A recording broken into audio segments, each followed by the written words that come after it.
did bring a little show and tell here. So you know, over my criminal history, I have a history of, well, let's see, I have 25 arrests here. This is my criminal record. And I don't show you this to be in any way glorifying it. This document represents 20 years of pain and misery that I caused my family, the victims of my crimes, a lot of my life that was thrown away. And it's important for me to look at this every now and then and remind myself about just how quickly I could fall back into a life of misery. But the great thing about this record, this is my criminal history, is that this record ends where this record begins. This is 6 years of college transcripts. And I don't think that there's any mistake or anything unusual about the way that ended and this began. You know, that's just something that I offer everyone. I really believe that education can stop you from to come back to jail.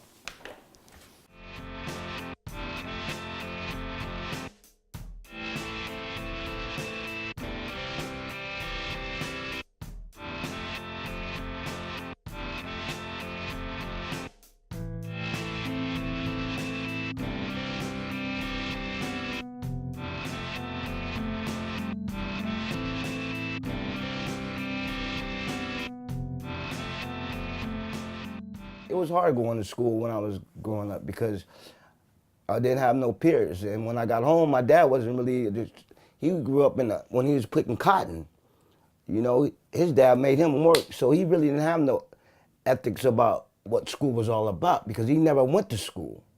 But he was sharp as a whip.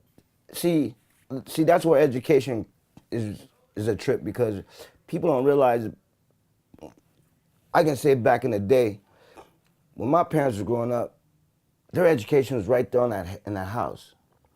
They were learned right there. They didn't go to school. They had to go pick cotton. So it was a different language. And then now as we grow older and blacks start to do more things, well, our old language is still there. And sometimes it's hard to break free from that. But then the newer generation, we learn how to adapt to a new language. So that's what I'm doing. I'm adapting to a new language because now I can write. I'm not scared to write anymore. I'm not scared to present myself anymore. As a black man, I have an incredible history to tell, and I'm willing to go out there and find out about it. But I also know I have to make way for my nephews and nieces because they'll be behind me. I just want to be able to be a plain guy with a happy career that I pick and choose, not what somebody said I needed to do. You know, I went to prison, but let me tell you guys something. It was actually a field trip because I went out and I started observing what kind of man I don't want to be.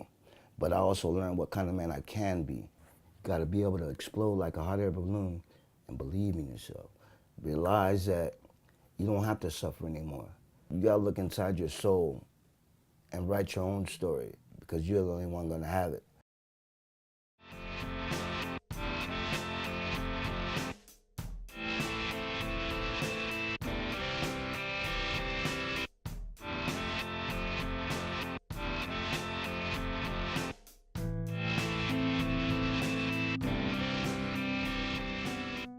My childhood wasn't really the ideal childhood, and from an early age, I was the parent to not only my younger siblings, but to my mother as well, because she went through some things.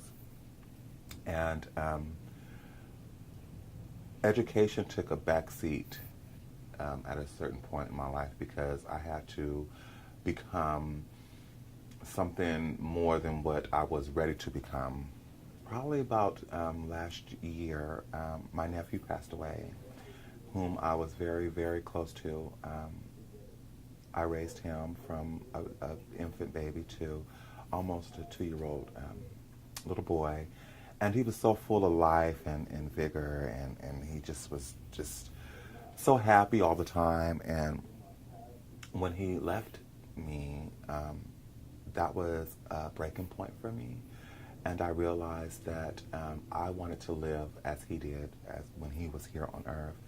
And I didn't want to do what I needed to do anymore. I wanted to do what I wanted to do. And that's when the light bulb went off in my head and said, get your shit together and go out there. So, I mean, I was really done with school. I mean, I didn't want to do it anymore.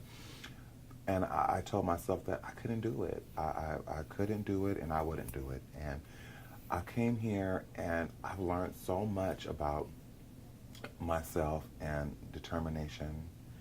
And I'm the proudest I've ever been about myself. I believe that everyone has their season, and this is my season. And by any means necessary, I'm going to get what I should have had all those many years ago.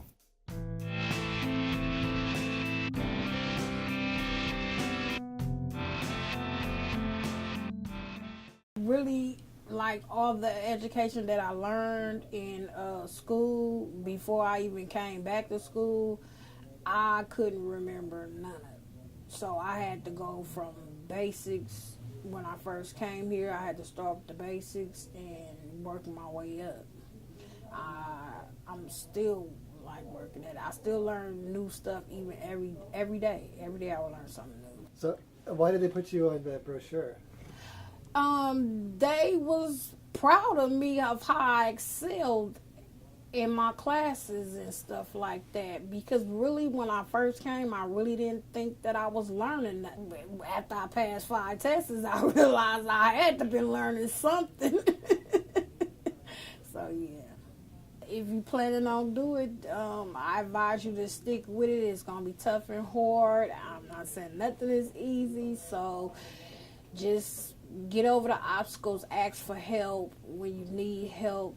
That's a major point. If you need help, ask for help and, get through it.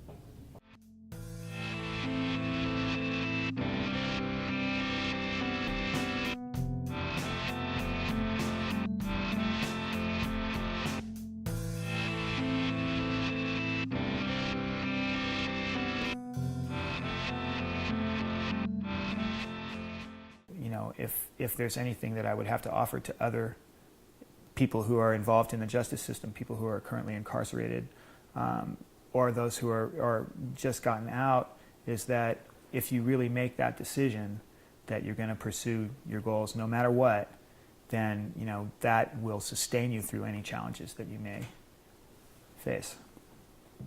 Doing whatever it takes no matter what means that you are willing to take on hardship if it is necessary in the path towards your goal. And so, at the period of time between when I was trying to get out of jail and into school, there was about a 6-week period where I was homeless. The knowledge that I had school coming up 6 weeks down the road, and the knowledge that I had financial aid coming in place got me through that period. So looking forward to going back to school was a key element in my transition. I believe that there is definitely a strong link between education and freedom. Mm-hmm. And freedom is a big word. And the prison that so many of us find ourselves in has nothing to do with concrete walls or bars.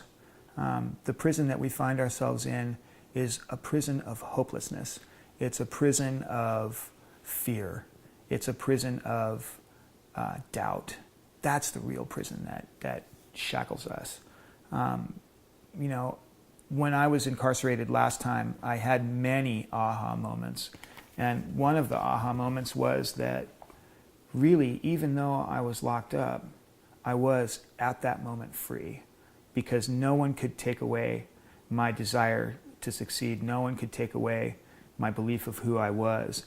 And so I used that thought, right, so that I could take myself out of that bondage of my mind, right, and realize that actually anything, no matter how bad the situation may be, can be turned into an opportunity.